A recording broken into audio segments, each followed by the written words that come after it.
जी मिरान साहब, कितने का मास्क बेच रहे हैं आप? मास्क सर हम होलसेल रेट पे दे रही है। कितने किस्म के हैं? हमारे पास 20 से 25 किस्म की वैरायटी पड़ी हुई है। कोई स्पेशल किस्म का मास्क आपने तैयार किया हो? जी जी जी तैयार किया क्यों नहीं। वो दिखाएंगे जरा।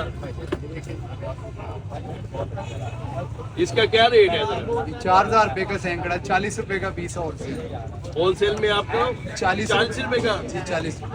Thank you. आपको बताया था कि अमजद बुक डिपो उर्दू बाजार में वो वाहद शॉप है जहाँ पे आपको 150 ये देखिए सारी डिटेल आपके सामने। ये जो ऊपर प्रिंट किया है ये कितने का मास्क मिल सकता है?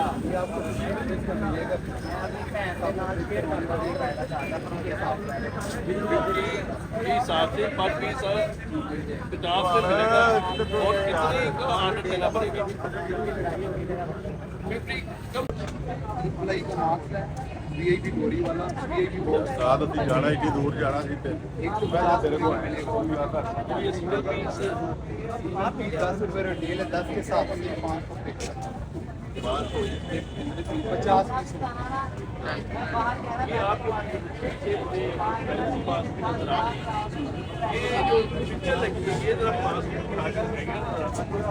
ये निकालिए जरा एक मास्क।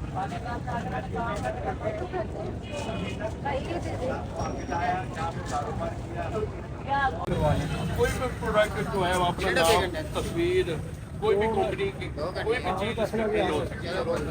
कितना टाइम लगेगा?